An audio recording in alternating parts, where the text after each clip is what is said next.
Friends, स्वागत है आप सभी का हमारे यूट्यूब चैनल केमिस्ट्री वर्ल्ड में।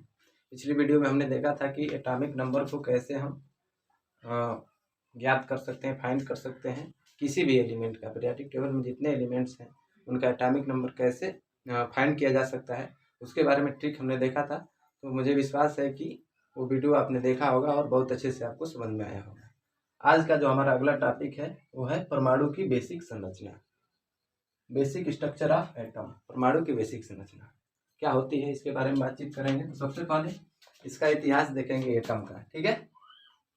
ऐसे तो कहा जाए तो एटम का इतिहास बहुत ही बड़ा है, ठीक है। फिर भी मैं बता देता हूँ यहाँ पे इतिहास, ठीक है। तो सबसे पहले जो कण शब्द का उपयोग, कण यानी एटम। कण का मतलब क्या होता है? कण का मतलब होता है, कण का मतलब होता है एटम, ठीक है। तो कण का मतलब एटम होता है। तो कण शब्द का सबसे पहले उपयोग जो भारत के महान दार्शनिक हैं और महान संत दार्शनिक कणाद ने, महर्षि कणाद ने यह विश्वास व्यक्त किया कि पदार्थ जो है छोटे छोटे कणों से मिलकर बना है, छोटे छोटे कणों से मिलकर बना है, ठीक है। और भी हमारे वैज्ञानिक हैं अरस्तु, डेमोक्रिटस, ल्यूसियस और प्लूटो ने यह समय समय पर यह विश्वास व्यक्त किया कि जो हमारा पदार्थ है अत्यंत सूक्ष्म कणों से मिलकर बना है, जिन्हें परमाणु या एटम कहते हैं। एटम शब्द जो है, हमारा शब्द एटम जो है, एटम ये ग्रीक भाषा से लिया गया है, ग्रीक भाषा से, जिसका अर्थ क्या है? विभाज्य न होने वाला, विभाज्य न होने वाला, विभाज्य न होने वाला। एटम जो शब्द है वो ग्रीक भाषा से लिया गया है, जिसका अर्थ है विभाज्य न होने वाला। तो समय समय पर वैज्ञानिकों ने यह विचार व्यक्त किया कि एटम जो है, पदार्थ जो है छोटे छोटे कणों से मिलकर बना है, जिन्हें अविभाज्य कणों से मिलकर बना है, जिन्हें एटम कहते हैं, ठीक है। इसी कंसेप्ट को ध्यान में रखते हुए 1808 में जो जॉन डाल्टन है, जॉन डाल्टन वैज्ञानिक है, जॉन डाल्टन ने ये बताया कि ये कंसेप्ट दिया, एटम के ऊपर विचार व्यक्त किया कि एटम जो है वो विभाज्य है, एटम जो है वो अविभाज्य है, इंडिविजुअल है। एटम जो है इंडिविजुअल, डिविजिबल है। एटम क्या है? इंडिविजुअल है, ठीक है। मतलब अविभाज्य कण है और पदार्थ की इकाई है, जिसे पदार्थ मिलकर बना हुआ है, ठीक है। एटम क्या है? उन्होंने ये बताया कि परमाणु या एटम पदार्थ का सबसे छोटा कण है जो केमिकल रिएक्शन में भाग लेता है और वो अविभाज्य है, ठीक है।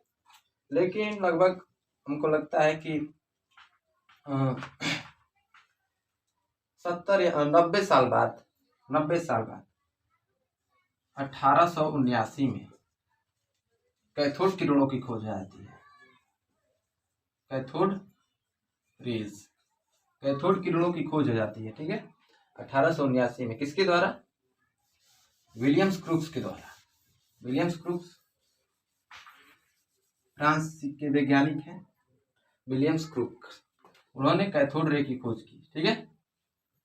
ये जो 18वीं शताब्दी है, ये रसायन विज्ञान के लिए एक महत्वपूर्ण शताब्दी मानी जाती है।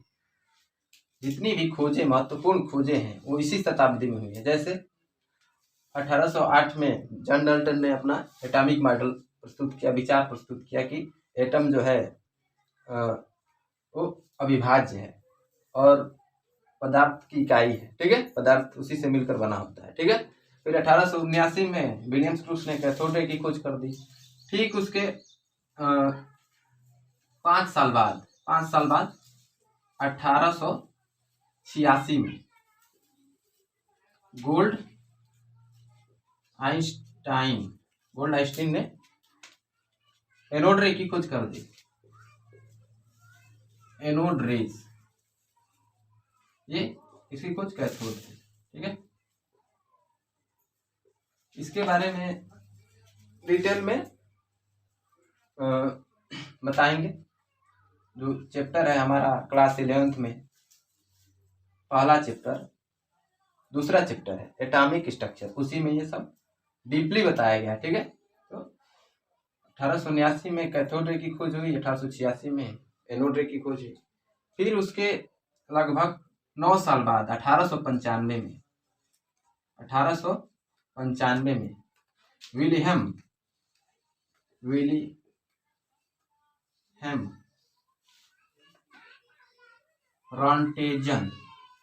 रॉन्टेजन ने एक्सरे की खोज कर दी। कब? 1895 में, ठीक। उसके 1 साल बाद 1896 में मैडम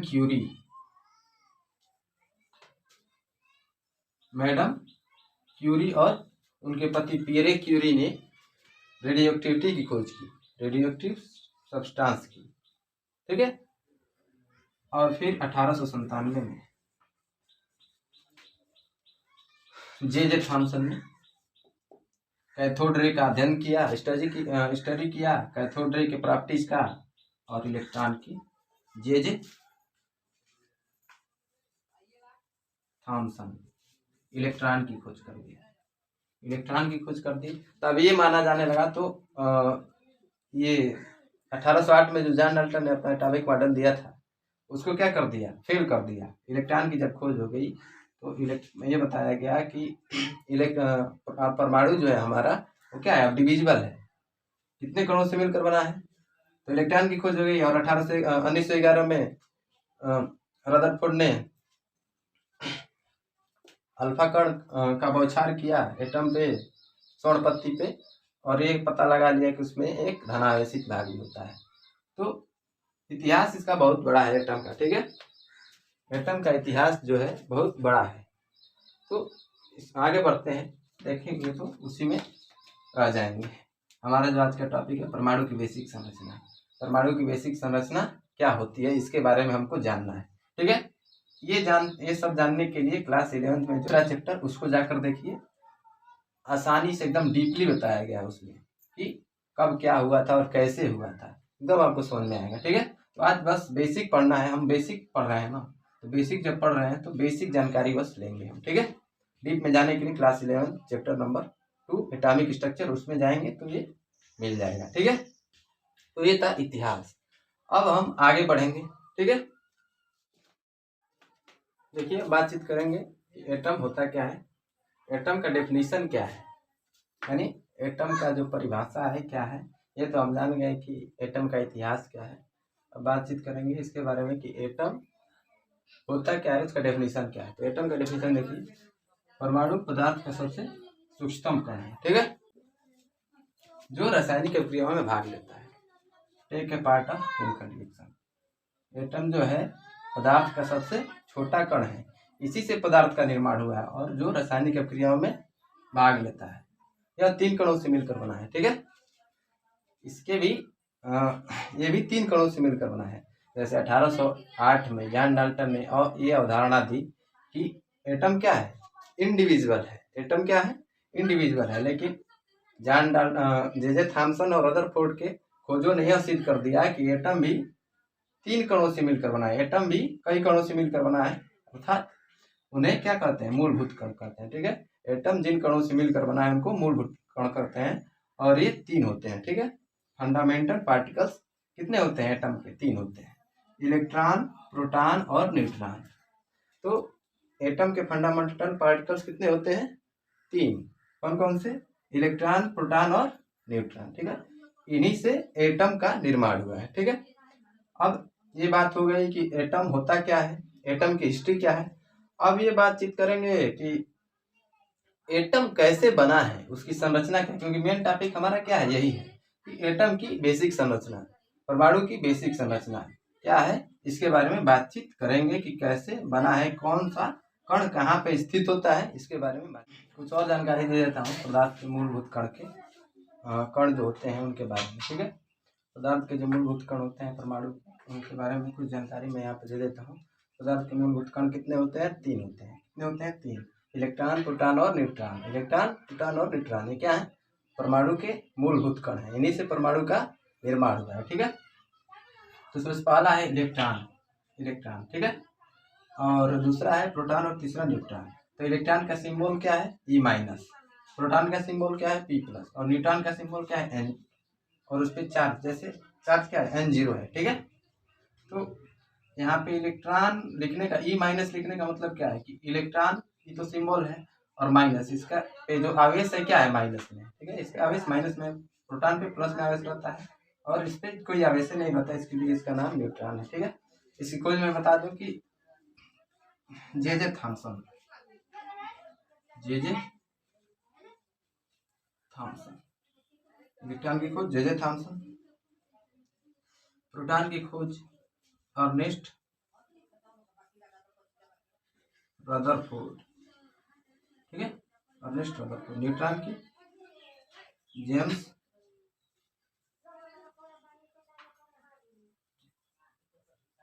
चेबी, ठीक है। इलेक्ट्रॉन की खोज जे थॉमसन, प्रोटॉन की खोज अर्नेस्ट रदरफोर्ड और न्यूट्रॉन की खोज जेम्स चेबी, ठीक है। अब यहाँ पे देखते हैं इस पे आवेश कितना होता है। तो इलेक्ट्रॉन का आवेश -1.602 इंटू 10⁻⁻19 कूलम होता है।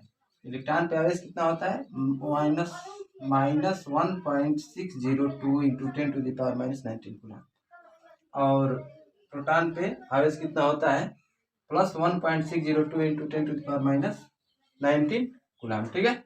और इसमें कोई आवेश नहीं होता है, न्यूट्रॉन जो है उसमें कोई आवेश नहीं होता है, इसलिए इसका नाम न्यूट्रॉन है, ठीक है। देखिए यहाँ पे सेम क्वांटिटी है, लेकिन इसके आगे बस माइनस है और इसके आगे प्लस है, ठीक है। आगे बढ़ते हैं, द्रव्यमान के बारे में बातचीत करते हैं। मास क्या होता है, तो एटम का मास होता है 9.10 इंटू 10⁻31 kg, ठीक है। इलेक्ट्रॉन का द्रव्यमान कितना है 9.1 इंटू 10⁻31 kg, ठीक है। प्रोटॉन जो है उसका द्रव्यमान कितना है 1.672 इंटू 10⁻27 kg, ठीक है। 1.672 इंटू 10⁻27 kg, ठीक है। और न्यूट्रॉन है उस पर जो चार्ज मास है उसका कितना होता है 1.675 इंटू 10⁻27 kg, ठीक है। रिलेटिव चार्ज की बात कर लेते हैं, यानी अपेक्षिक चार्ज। अपेक्षिक चार्ज क्या होता है इसके बारे में बताया हूँ कि एटॉमिक स्ट्रक्चर क्लास 11 में जो पहला दूसरा चैप्टर है उसमें जाएंगे तो ये डिटेल में आपको मिलेगा कि रिलेटिव चार्ज क्या होता है, ठीक है। तो इलेक्ट्रॉन का अपेक्षिक आवेश -1, प्रोटॉन का +1 और न्यूट्रॉन का 0 होता है, ठीक है। तो ये है पदार्थ के परमाणु के जो मूलभूत कण हैं उनके बारे में कुछ जानकारी है, ठीक है। अब आगे बातचीत करेंगे किसके बारे में कि एटम जो है वो कैसे बना हुआ है, इसके बारे में बातचीत करेंगे कि उसकी संरचना कैसे हुई है, कि मतलब कौन सा जो कण है वो कहाँ पे स्थित होता है, इसके बारे में बातचीत करेंगे, ठीक है। इसको अपने कॉपी में नोट कर लीजिएगा, इसमें बहुत सारी जानकारियां हैं, ठीक है। ये जान जाएंगे तो आपको मालूम चल जाएगा कि एटम 3 कणों से मिलकर बना है, फिर किसने किसकी खोज की है, चार्ज क्या है, सिंबल क्या है, मास क्या है, इसके बारे में पता चल जाएगा, ठीक है। तो आगे बातचीत करेंगे इसी के बारे में कि इसकी संरचना कैसे। देखिए एटम की जो बेसिक संरचना है वो यही है, ठीक है। एटम में एक नाभिक होता है, ठीक है, अर्थात धनावेशित भाग होता है जिसे हम नाभिक कहते हैं, न्यूक्लियस, ठीक है। और उसके चारों तरफ ऐसे वृत्ताकार कक्ष होता है, जैसे देखिए एक ये है, एक ये है, एक ये है, ठीक है। तो इसी में हमारे नाभिक में क्या होता है, प्रोटॉन और न्यूट्रॉन स्थित रहता है, प्रोटॉन और न्यूट्रॉन, ठीक है। नाभिक में कौन कौन सा कण उपस्थित रहता है, प्रोटॉन और न्यूट्रॉन। और ये जो कक्ष है इसको नाम भी दिया गया है, यन से दर्शाते हैं। जैसे देखिए एटम में एक नाभिक होता है, ठीक है, और ये जो इसके चारों तरफ ऐसे वृत्ताकार पथ है इसको कक्ष बोलते हैं। कक्ष बोलेंगे, कोष बोलेंगे या ऊर्जा स्तर बोलेंगे, ठीक है। इसे दर्शाते हैं यन से, यन बराबर KLM ऐसे जाएगा, R या 1 2 3 4 ऐसे जाएगा, ठीक है। यन को हम कैसे दर्शा सकते हैं, इसको सेल यानी कक्ष को कैसे दर्शा सकते हैं KLM से, अर्थात ये क्या हो गया K, ये L, ये M, ये N हो गया, या इसको 1 2 3 4 ऐसे दिखा सकते हैं। तो ये पहला सेल है या K सेल है, दूसरा सेल है या L सेल है, इसको ऐसे बोल सकते हैं, तीसरा सेल है या M सेल है, चौथा सेल है यह एन सेल। ठीक है, सबकी एनर्जी क्या होगी इसमें अलग अलग होगी, इसलिए इसको एनर्जी लेवल बोला जाता है, ऊर्जा स्तर। ठीक है, इसी में इलेक्ट्रॉन क्या करता है, इन्हीं वृत्ताकार कक्षाओं में गति करता है। कैसे, जैसे सूर्य के चारों तरफ जितने भी ग्रह हैं रोटेट करते हैं, उसके चारों तरफ घूमते हैं, वैसे ही इलेक्ट्रॉन नाभिक ये जो है इसके चारों तरफ क्या करता है, घूमता है। ठीक है, इतनी बातें समझ में आई होंगी आपको कि परमाणु की बेसिक संरचना में सबसे पहले क्या होता है, एक नाभिक होता है। ठीक है, और उसके चारों तरफ ऐसे वृत्ताकार सेल होते हैं। ठीक है, वृत्ताकार पाथ होते हैं जिन्हें सेल, कोश या ऊर्जा स्तर बोला जाता है। इसको न्यूक्लियस में न्यूट्रॉन और प्रोटॉन रहता है, और इस कक्ष में इलेक्ट्रॉन चारों तरफ गति करता रहता है। कैसे, जैसे सूर्य के चारों तरफ ग्रह गति करते हैं वैसे। ठीक है, अब आगे एक बात और जानना है कि ये जो सेल है ये भी कई पार्ट्स में डिवाइड है। ठीक है, ये जो सेल है ये भी कई पार्ट्स में डिवाइड है। तो सेल डिवाइड होता है 4 पार्ट में। ठीक है, जिन्हें सब सेल बोलते हैं। सब सेल कितने पार्ट में, 4 पार्ट में। इसको तो एन से दर्शाया जाता है। इसके भी कई पार्ट होते हैं जिन्हें सब सेल बोला जाता है, उसको यल से दर्शाया जाता है। किससे दर्शाया जाता है, यल से। कौन कौन सा होता है, एस, पी, डी, सब सेल बोल सकते हैं, या उपकोष बोल सकते हैं, या कक्षक बोल सकते हैं। तो अभी हमने बताया कि ये सेल हैं, इनके भी कई पार्ट्स होते हैं जिन्हें सब सेल बोला जाता है। ठीक है, जिसे एल से दर्शाया जाता है। इसकी न्यूमेरिकल वैल्यू क्या है, 0, 1, 2 और 3। ठीक है, न्यूमेरिकल वैल्यू। अब इसमें देखिए, इसमें बॉक्स एक होता है। इस बॉक्स का जो महत्व है आगे पता चलेगा, लेकिन अभी के लिए आप जान लीजिए, बेसिक संरचना पढ़ रहे हैं तो जान लीजिए। अधिकतम इलेक्ट्रॉन भर सकता है, इसमें अधिकतम 2 इलेक्ट्रॉन भर सकता है, 2 से अधिक नहीं भरेगा। ठीक है, इसमें अधिकतम 2 इलेक्ट्रॉन भर सकता है, 2 से अधिक नहीं भरेगा। इसमें 6 से अधिक नहीं भरेगा। इसमें 10 से अधिक नहीं भरेगा। इसमें 14 से अधिक नहीं भरेगा। मतलब 4 का डिफरेंस रहता है। ठीक है, इसमें यस कक्षक में कितने इलेक्ट्रॉन अधिकतम भर सकता है, 2। पी कक्षक में अधिकतम इलेक्ट्रॉन 6, डी कक्षक में अधिकतम इलेक्ट्रॉन 10 और एफ कक्षक में अधिकतम इलेक्ट्रॉन 14। ठीक है, अब कैसे भरता है, एक देखिए, इलेक्ट्रॉन यस में 2 भरता है, और इसमें कक्षक कितना होता है, एक ही होता है। बॉक्स यानी कक्षक एक ही होता है। तो इलेक्ट्रॉन हम जानते हैं कि एक क्लॉकवाइज भरता है और एक एंटी क्लॉकवाइज। इलेक्ट्रॉन ऐसे भरेगा, इसलिए इसमें 2 भरता है। इसमें 3 बॉक्स है, अर्थात इसमें 6 भरता है। इसमें 5 बॉक्स है, इसमें 5 बॉक्स है तो कितना भरेगा, 10। इसमें 7 बॉक्स है तो 14।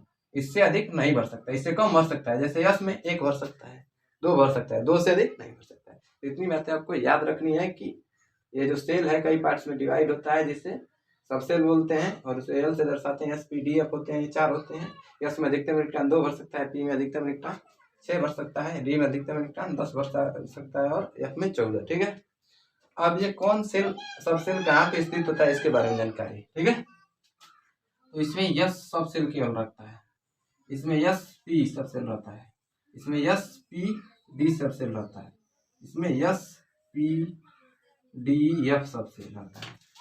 ठीक है, इसमें केवल यस सब सेल रहता है, अर्थात इसमें एक ही बॉक्स रहता है। इसमें 1, 2, 3 और पी, मतलब इसमें यस और पी दोनों रहता है। तो 4 बॉक्स हो गया कि नहीं हो गया, एक यस का और 3 पी का।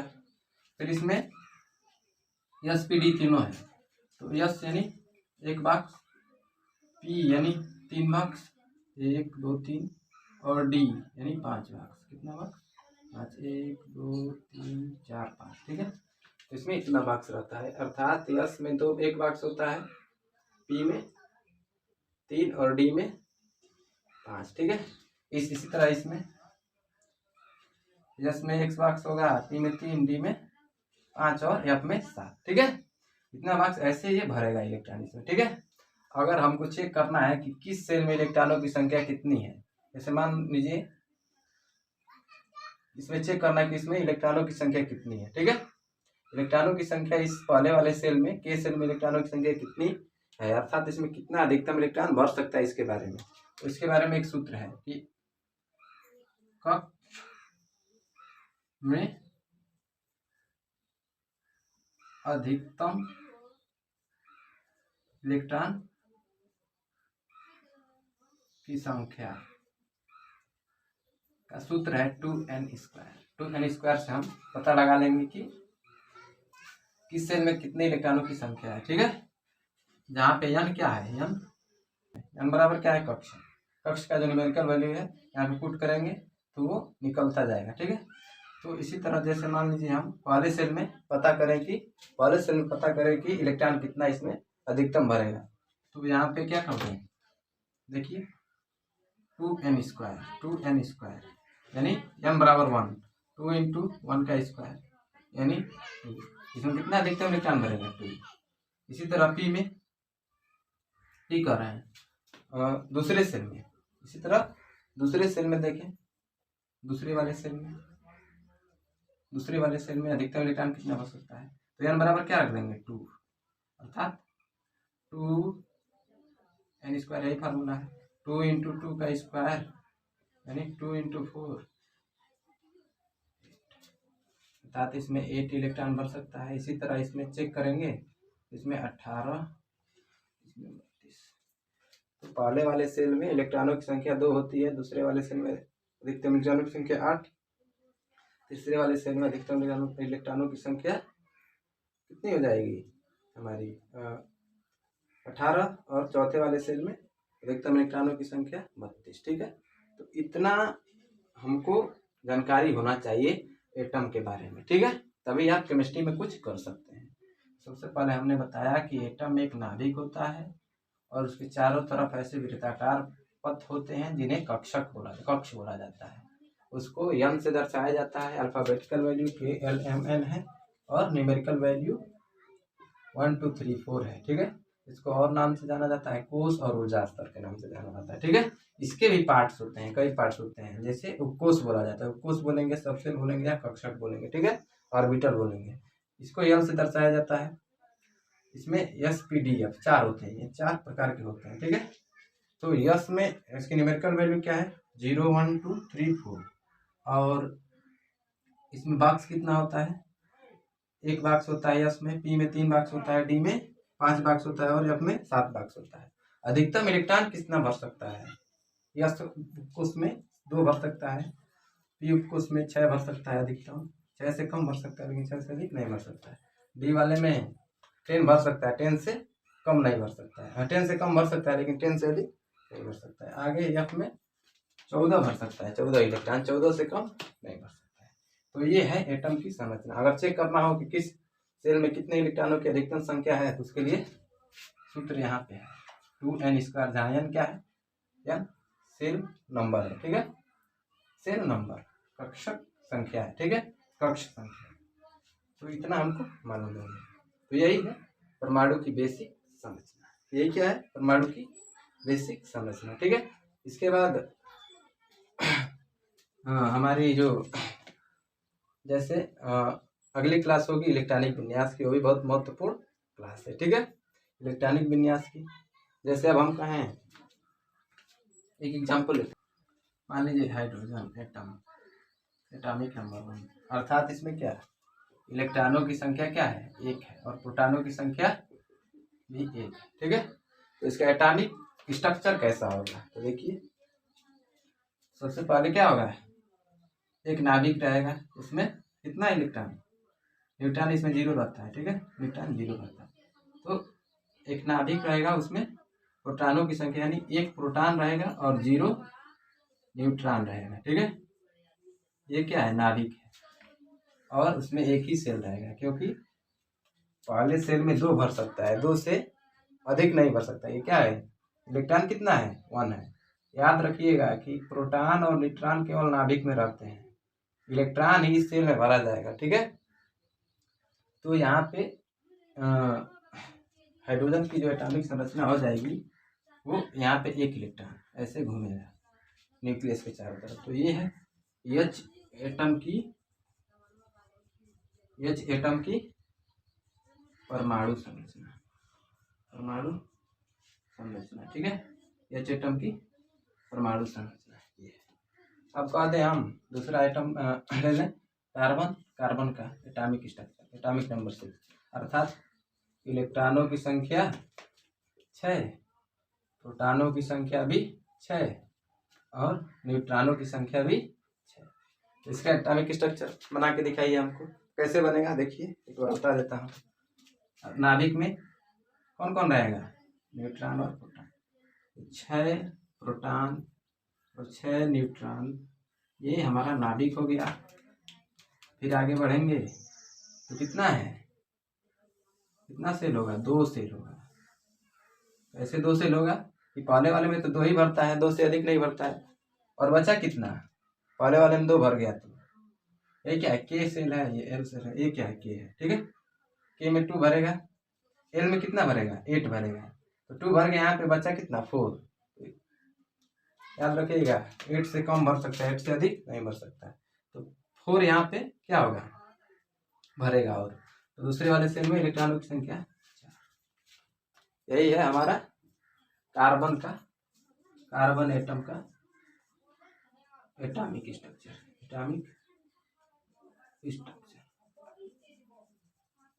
ठीक है। तो ये कुछ और एग्जांपल लेते हैं, जैसे मान लीजिए सोडियम Na, एटॉमिक नंबर 11, मालूम होगा आपको, यानी इलेक्ट्रॉनों की संख्या 11, प्रोटॉनों की संख्या भी 11 और न्यूट्रॉनों की संख्या 12, यही होता है, ठीक है। अब इसकी एटॉमिक संरचना क्या होगी, एटॉमिक स्ट्रक्चर क्या होगा, देखिए यहाँ पे प्रोटॉन और न्यूट्रॉन नाभिक में रहते हैं, कितना, 12 न्यूट्रॉन और 11 प्रोटॉन, ये हमारा नाभिक हो गया। और सेल कितना होगा, 11 भरना है हमको। पहले वाले में 2 भरता है, पहले वाले में 2, दूसरे वाले में कितना भरता है, 8 भरता है, तो 2 हो गया। और दूसरे वाले में 8, क्योंकि पहले वाले में S रहता है, दूसरे वाले में SP रहता है। 2 इसमें भरेगा, 6 इसमें, 8 बच गया 1, तो तीसरे सेल में यहाँ पे 1 इलेक्ट्रॉन रहता है, ठीक है। 3 सेल इसमें हो गए। तो इस तरह से आप हर एक एटम की एटॉमिक संरचना क्या कर सकते हैं, बना सकते हैं, ठीक है। तो यही है परमाणु की बेसिक संरचना। अगली जो क्लास होगी हमारी इलेक्ट्रॉनिक विन्यास की क्लास होगी। ये जो क्लास थी बहुत ही इंपॉर्टेंट थी, ठीक है। इसके बाद वाली जो क्लास है इलेक्ट्रॉनिक विन्यास की, वो सबसे महत्वपूर्ण है। सबसे महत्वपूर्ण केमिस्ट्री में यही क्लास है, पीरियोडिक टेबल, एटॉमिक स्ट्रक्चर और इलेक्ट्रॉनिक विन्यास। ये आ गया तो सब आ जाएगा, ठीक है। तो आज के लिए इतना ही रहने देते हैं। मुझे विश्वास है कि मैं जो पढ़ाया हूँ यहाँ पे आपको समझ में आया होगा। अगली वीडियो जो आएगी उसको भी आप तैयार करके रखिएगा, इलेक्ट्रॉनिक विन्यास कैसे बनाया जाता है उसको देख के रखिएगा, तो अच्छे से आपको समझ में आएगा। और आशा करता हूँ कि पिछली वीडियो भी आपको समझ में आई होगी। आज के लिए इतना ही रहने देते हैं, धन्यवाद।